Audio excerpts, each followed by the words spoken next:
Thank you all for attending. I'm Bart Graves, spokesman for the Arizona Department of Public Safety. You all know what has been going on the last 10 days on our highways here in the Metroplex, and I'd like to have the Director of the Arizona Department of Public Safety, Colonel Frank Milstead, discuss our efforts right now to deal with this issue. Colonel Milstead. Good evening. Thank you all for being here to speak about this very important topic. Right now, there is a real and continuing threat to Arizona motorists. Over the last 10 days, the Arizona Department of Public Safety has investigated 9 incidents where vehicles traversing Interstate 10 have been struck by projectiles. This is a paramount priority for the Arizona Department of Public Safety and our law enforcement partners. The DPS has retasked all of our available assets to this investigation. We have partnered with Alcohol, Tobacco, and Firearms, the Federal Bureau of Investigation, the Phoenix Police Department, and Tempe Police Department to further this investigation.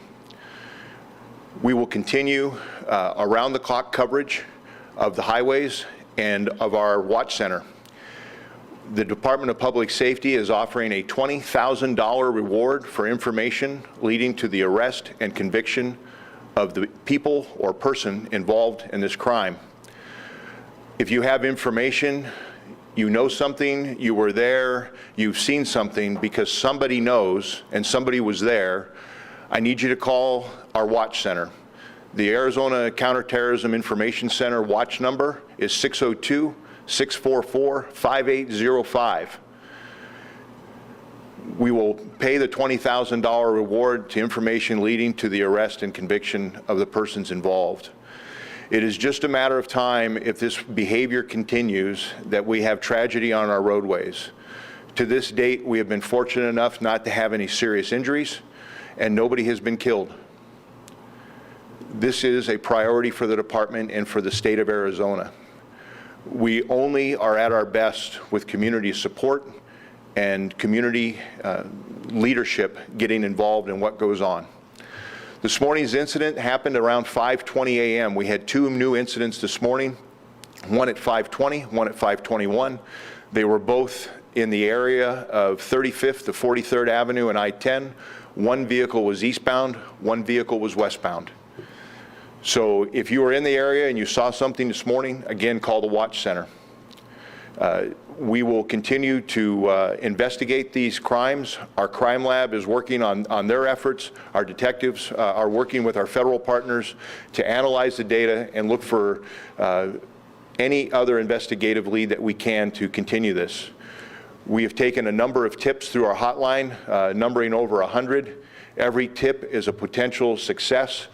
So I encourage, and again, anyone who's seen something to call the hotline at 602-644-5805.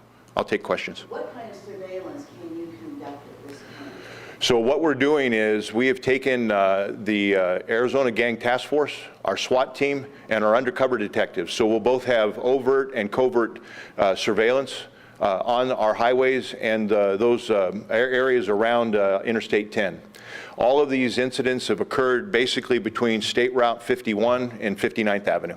Is there a pattern time-wise? No, there is, at this point, there is no pattern for time. It's been different days of the week, different hours of the day. Are you ready to say that you're looking for a sniper versus a passing car? No. Do you believe that it's a sniper in any of these? No. Director, can you tell us whether or not, I'm sorry, Scott. Director, you know of the 2 incidents this morning. Are they in any way connected? Have you connected those 2 shootings or whatever took place to them? They're within 1 minute of each other, and both vehicles were hit in the driver's side passenger window by a projectile. I would call that related. It's connected to the other 4. I apologize. We need more connected to the other 4. I don't know if this is a copycat crime, if it's multiple people that are involved in this type of insanity. I mean, because somebody will get hurt or somebody will get killed if this continues. Don't kid yourself. This is a very important matter for the department and for the traveling public. Whether or not this morning's cases were directly involved, I don't know. But what I do know is that we're still having vehicles shot at on Arizona roadways. You say projectile, that's different than a bullet. What do you mean by projectile? Projectile could be a bullet or anything else. I just don't have enough information to give you to say they're all bullets or not. I don't know that answer, so I use the word projectile to keep it somewhat open for interpretation. Was the bullet recovered today, any of the incidents? No. Are you calling the two this morning shooters? What I'm telling you is this morning they were struck by a projectile in the window. I don't know what that projectile was at this point. The investigation is ongoing. Was one of the incidents this morning connected or related to the PPD sergeant that was in his personal unmarked? That's correct. The sergeant that was on his way to work was the eastbound vehicle this morning. Do you have any reason to believe, was that just happenstance, or would he have been followed, targeted? Do you think? We do not think he was targeted.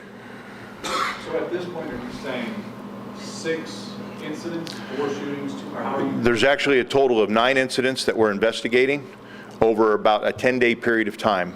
And again, I don't know how related they are at this point. As we move forward, we're going to try to do daily briefings for you all to keep you aware of what's happening. When information becomes available, something new, we'll pull another press conference or we'll put out information in a written format. What can you tell us about the other 3 then that we don't know about as of now? I don't know which 3 you don't know about. 4 shootings, and you've got 2 situations that took place today, so that's 6. What can you tell us about the other 3? Well, there was one out on the 202 that we're investigating. There was one on the 51 we're investigating, and there was another call today that we're looking at. But we don't know if they're related. In any of those situations were bullets or bullet casings or bullet holes found in vehicles? The primary responsibility of this agency is to prosecute and apprehend the person involved. I would like to give you more detail on what we do or do not have, but I do not think it is prudent at this time to do so. 2 more questions. What can you say to the public who feels like they're sitting in traffic as sitting ducks? They don't know what to look for. If they're looking for a passing car, someone posted up somewhere. What can you say to them? I would tell you that if you drive that stretch of roadway, always be vigilant. Under these circumstances, be hyper-vigilant. Pay attention to your surroundings. Look what's next to you. Do not be distracted while you're operating your car or your truck. But if you see something unusual or suspicious. The other thing that we always see in these type of domestic terrorism crimes is that somebody knew something later and they said, you know what, I felt that that guy was suspicious, or so-and-so was having problems and I didn't know. If those are concerns of yours, please call the hotline and let us know what those concerns are. Let us be the one to rationalize those away if that needs to be done. Does Arizona have a serial shooter on our highways? I don't know that yet. You say domestic terrorism. Can you define that? Because we haven't heard you use that term yet. Is this defined as domestic terrorism? Anytime that you have multiple shootings against American citizens on a highway, that's terrorism. They're trying to frighten or kill somebody. Thank you all. I thank you all for the time. Thank you very much. This, by the way, is the number for ACTIC. I'll leave this here, Quinn. Hold that up for them.